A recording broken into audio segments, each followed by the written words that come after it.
Hello विद्यार्थियों, पिछले video में वॉल्यूम 1 में हमने अध्ययन किया था कि भारतीय संघीय व्यवस्था के आधारभूत तत्व कौन कौन से हैं। आज के इस वीडियो में हम अध्ययन करेंगे कि भारतीय संविधान के एकात्मक लक्षण कौन कौन से हैं। यह टॉपिक चैप्टर 3 में है।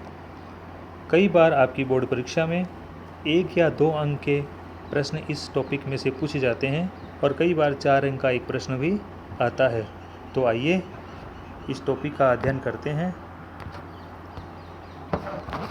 पहला एकात्मक लक्षण है एक संविधान, अर्थात एकल संविधान। पूरे भारत के लिए एक ही संविधान की व्यवस्था की गई है, अर्थात राज्यों को अलग से संविधान की व्यवस्था नहीं की गई है, अलग से संविधान नहीं दिया गया है। केंद्र राज्यों के लिए एक ही संविधान है और केंद्र और राज्यों की शासन शक्तियों का उल्लेख एक ही संविधान में किया गया है, अर्थात उसी संविधान से दोनों को कानून बनाने का अधिकार प्राप्त होता है। इसके विपरीत अमेरिका और स्विट्ज़रलैंड जैसे देशों में वहाँ के राज्यों को भी अलग से संविधान प्रदान किया गया है, तो वहाँ पर दोहरे संविधान की व्यवस्था है।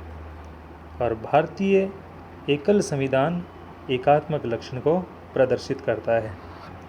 दूसरा लक्षण है अवशिष्ट शक्ति। अवशिष्ट शक्ति या अवशिष्ट विषय वो विषय होते हैं जो कि तीनों सूचियों में, अर्थात संघ सूची, राज्य सूची और संवर्ती सूची में शामिल नहीं है। अर्थात इन सूचियों के अलावा जो विषय हैं वो अवशिष्ट विषय या अवशिष्ट शक्ति के रूप में हैं और इन विषयों को केंद्र सरकार को प्रदान किए गए हैं, अर्थात केंद्र सरकार इन विषयों पर कानून बना सकती है। इन अवशिष्ट शक्तियों का उल्लेख हमारे संविधान में अनुच्छेद 248 में किया गया है। ये विषय तीनों में से किसी भी विषय सूची में शामिल नहीं है और ये अवशिष्ट शक्तियों का प्रावधान हमारे संविधान में कनाडा के संविधान से प्रेरित होकर के लिया गया है। तीसरा लक्षण संविधान संशोधन। हमारे संविधान में संशोधन करने की शक्ति राज्यों की तुलना में केंद्र सरकार को अधिक प्रदान की गई है, अर्थात केंद्र सरकार को इस स्थिति में अधिक अधिकार प्राप्त हैं, क्योंकि संविधान के अधिकांश अनुच्छेदों में परिवर्तन संसद अपने साधारण बहुमत से कर सकती है। इस प्रकार केंद्र को अधिक अधिकार प्राप्त होने के कारण यह एकात्मक लक्षण प्रदर्शित होता है। चौथा लक्षण है शक्तियों का विभाजन केंद्र के पक्ष में। जो तीनों सूचियां हैं, संघ सूची, राज्य सूची और संवर्ती सूची, इनमें जो विषय हैं उन पर कानून बनाने की शक्ति केंद्र सरकार को अधिक प्राप्त है। जैसे संघ सूची के जो 97 विषय हैं ये राज्य सूची में स्थित विषयों की तुलना में ज़्यादा महत्वपूर्ण है। ज़्यादा महत्वपूर्ण होने के कारण केंद्र सरकार अधिक मजबूत है। दूसरी बात, आपातकाल में राज्यों की राज्य सूची के विषयों पर भी केंद्र की कानून निर्माण करने की शक्ति प्राप्त हो जाती है, अर्थात इन विषयों पर भी केंद्र कानून निर्माण कर सकता है। संवर्ती सूची में किसी विषय पर केंद्र और राज्यों के मध्य टकराव या संघर्ष की स्थिति होती है तो केंद्र का कानून मान्य होता है। इस स्थिति में हम देखते हैं कि केंद्र शक्तियों के मामले में राज्यों की तुलना में अधिक मजबूत है, जो कि एकात्मक लक्षण दिखाता है। पांचवा तत्व है एकल नागरिकता, अर्थात संपूर्ण भारत के लिए एक ही प्रकार की नागरिकता का प्रावधान किया गया है। राज्यों को अलग से नागरिकता की व्यवस्था नहीं की गई है, अर्थात कोई व्यक्ति भारत का नागरिक है, वह राज्य का नागरिक नहीं है। इसके विपरीत अमेरिका और स्विट्ज़रलैंड में संविधान में दोहरी नागरिकता की व्यवस्था की गई है, अर्थात वहाँ के नागरिक उस देश के और जिस राज्य के वो नागरिक हैं उस राज्य के नागरिक भी होते हैं। अगला लक्षण है आपात शक्ति। आपात शक्ति का उल्लेख हमारे संविधान में अनुच्छेद 352, 356, 360 में किया गया है। इन शक्तियों पर राष्ट्रपति महोदय केंद्र की सिफारिश पर आपातकाल लगा सकते हैं। संविधान में संशोधन किए बिना ही उसको एकात्मक रूप दिया जा सकता है, अर्थात इस आपातकाल की शक्तियों के आधार पर संविधान में संशोधन करने की आवश्यकता नहीं होती और संविधान संघात्मक से एकात्मक हो जाता है। अनुच्छेद 52 में क्या व्यवस्था की गई है? युद्ध या बाह्य आक्रमण या सशस्त्र विद्रोह की स्थिति में, अर्थात हमारे देश में किसी भाग में युद्ध की स्थिति या किसी अन्य देश से बाहर से आक्रमण होता है या सशस्त्र विद्रोह की स्थिति आती है तो इस अनुच्छेद का प्रयोग किया जाता है।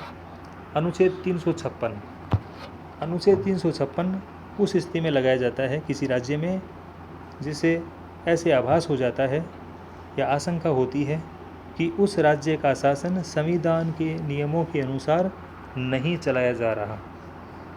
उस राज्य के राज्यपाल द्वारा इस स्थिति की सिफारिश राष्ट्रपति महोदय को करने की स्थिति में अनुच्छेद 356 द्वारा राष्ट्रपति शासन लगाया जाता है।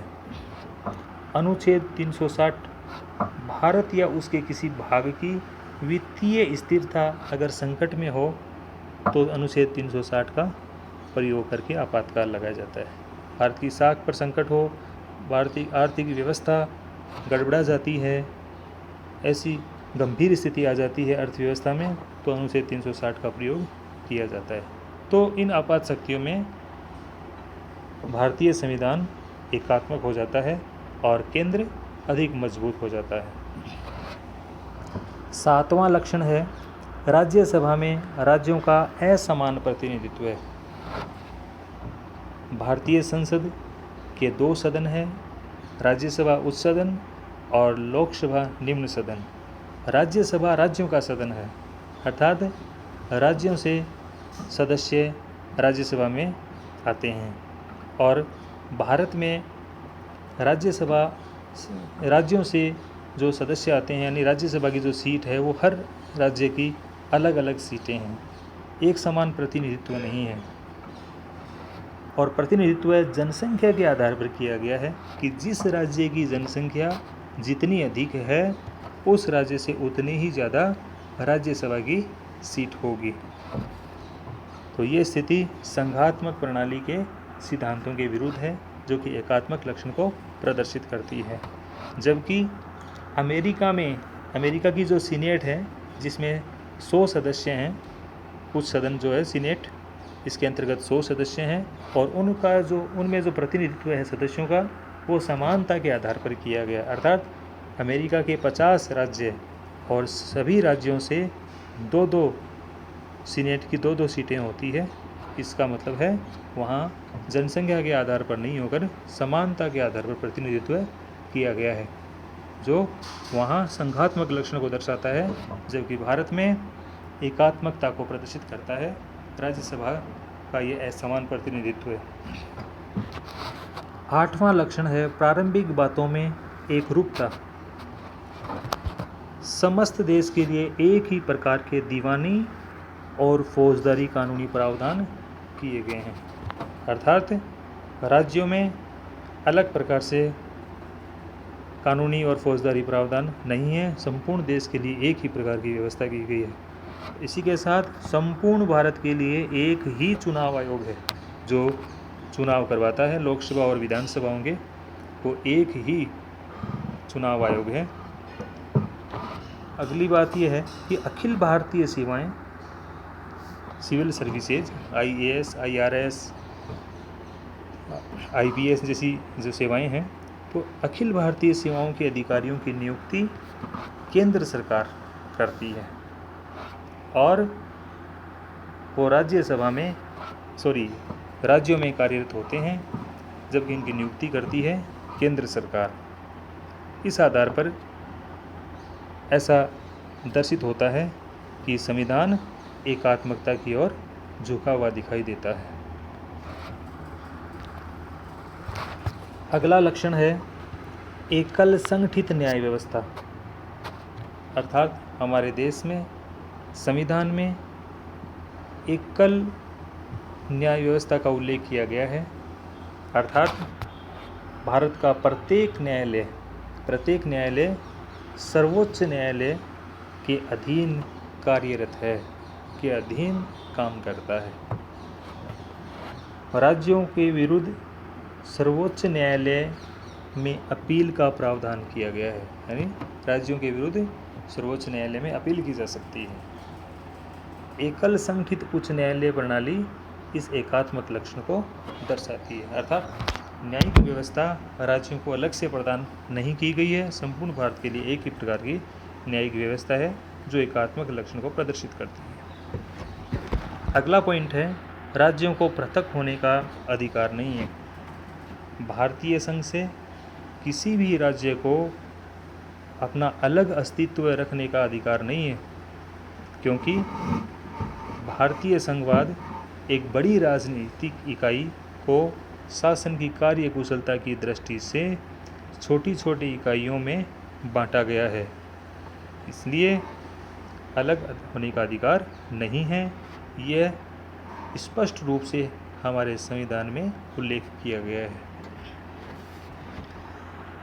अगला बिंदु है सीमाओं में परिवर्तन हेतु राज्यों की सहमति अनिवार्य नहीं। किसी भी राज्य की सीमा में परिवर्तन करना, किसी भी राज्य का पुनर्गठन करना, एक राज्य से दो या दो से अधिक राज्यों का निर्माण करना या दो या दो से अधिक राज्यों को मिलाकर एक राज्य का निर्माण करना, ऐसी स्थिति में राज्यों से सहमति लेने की अनिवार्यता नहीं है और संघीय संसद साधारण बहुमत द्वारा राज्यों का पुनर्गठन या उनकी सीमाओं में परिवर्तन कर सकती है। अनुच्छेद 7 में लिखा हुआ है कि राज्य विधानमंडल की सहमति की कोई आवश्यकता नहीं है। इस स्थिति में संघीय संसद साधारण बहुमत से इसको पारित कर सकती है और अमेरिका की तरह राज्यों की सहमति की आवश्यकता नहीं है। लोक सेवाओं का विभाजन अगला बिंदु है। लोक सेवाओं का विभाजन नहीं किया गया है हमारे संविधान में। अनुच्छेद 312 जो कि अखिल भारतीय सेवाओं के सृजन से संबंधित है, यानी नई अखिल भारतीय सेवाओं का निर्माण किया जाता है, नए पदों का सृजन किया जाता है, नई सेवाओं का सृजन किया जाता है, तो संघ द्वारा अर्थात केंद्र द्वारा नियुक्त सदस्य संघ के किसी भी विभाग यानी केंद्र सरकार के अंतर्गत किसी भी विभाग जैसे गृह विभाग या रक्षा विभाग अथवा किसी राज्य सरकार के अधीन नियोजित होते हैं। अर्थात अखिल भारतीय सेवाओं के जो सदस्य हैं, जो अधिकारी हैं, IAS, IRS, IPS जो अधिकारी हैं, वो केंद्र सरकार द्वारा नियुक्त किए जाते हैं और या तो केंद्र सरकार के किसी विभाग में कार्यरत होते हैं या किसी राज्य के अधीन कार्य करते हैं, लेकिन इनको केंद्र सरकार द्वारा ही पद से हटाया जा सकता है। राज्य सरकारें केवल अनुशंसा कर सकती है हटाने की या उन पर कोई कार्रवाई कर सकती है, लेकिन उनको पद से नहीं हटा सकती और पद से हटाने का कार्य केंद्र सरकार ही कर सकती है। इस प्रकार हम देखते हैं कि इस मामले में भी केंद्र सरकार को अधिक शक्तियां प्रदान की गई है जो एकात्मकता प्रदर्शित करती है। तो विद्यार्थियों, आप इस वीडियो को अच्छी तरह से पढ़ें, देखें।